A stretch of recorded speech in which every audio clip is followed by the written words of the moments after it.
Hi, I'm Chef Jo from Clean Eating Magazine, and today we're talking about lean cuts of beef. Now, I have an eye of round roast here. Now, this is a really lean cut, and it'll probably serve about 8 people. It's quite big, a couple of pounds, but a really economical way to buy it. Now, if you're going to buy a big cut like this, you can save half of it for a later time, or you can cut it up and make a big pot of stew, which is what we're going to do today. Now, the first thing you have to do is just maybe take off these little strings. Really carefully, just snip them off. Now, if you were going to roast this in the oven, you could leave them on because it helps keep the roast in a uniform piece and nice and compact. So just pull these little guys off. And then we're going to cut it up into chunks. Now, as you'll see, there's very little fat in here. So this requires marinating or a long cooking time. So what we're going to do today is make a stew out of it. So this will be a long cooking method with some moisture. So we're going to make this into a really, really tender piece of meat. Now, you can just cut it into probably about 1/2-inch chunks. It's good for your stew. I like big cuts of beef in my stew. I think it looks really nice, and because we're going to cook it for a long time, you'll get they fall apart a little bit sometimes, so you'll still be able to see them in the stew. And be careful once you get to the end because of course it's a little bit flimsy.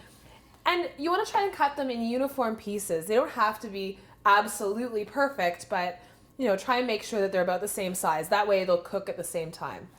So let's cut this a couple pieces. Nice big chunks. Now, if you wanted to, you could also marinate this and you could use it in a stir fry.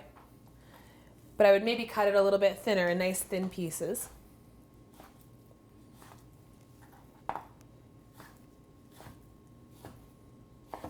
Our eye of round is all cut up, so we're ready to make our stew. I'm just browning off my last bit of beef, and you want to make sure when you're browning your eye of round that you don't overcrowd the pan. So make sure you do it in batches. So I've done some here. I've got my last little batch here. And in between, you just have to add a tiny bit more olive oil, not a whole lot, because remember, there is residual fat still at the bottom of the pan. So when you're cooking it, you also want to make sure that it gets nice and brown and caramelized. So you get all this good flavor from the beef. This is what's going to give your stew its richness.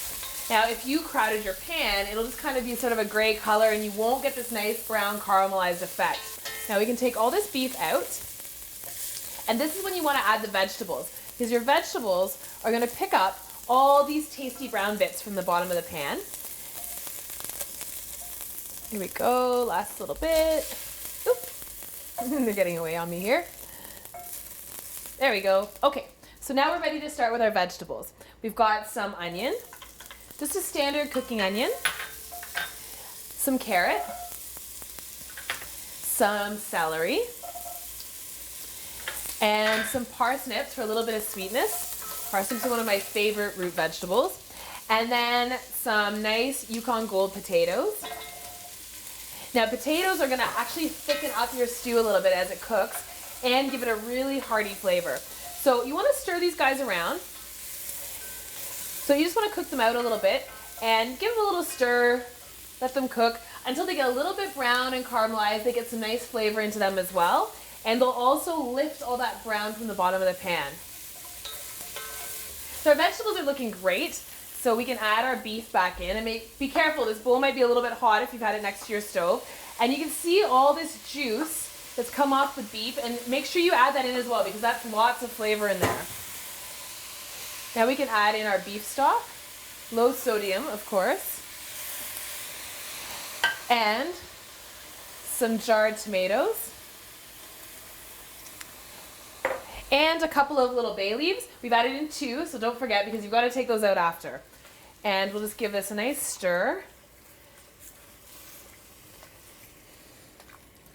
Wow, nothing smells better than a nice pot of stew on the stove on a cold day. Unbelievable. Okay, so we can let this come up to a boil. And then we'll turn it down to medium-low, and we'll put a lid on and we'll let it simmer. So this has come up to a boil. You can tell there's little bubbles around the side of the pot. Now we just want to turn this down to low, medium low to low. and cover it up with the lid. And you're gonna let this cook for about 45 minutes or until the beef is tender and then the potatoes are cooked all the way through. Let's have a look at our stew. It smells absolutely incredible in here. Wow, and this looks so good. Here we go.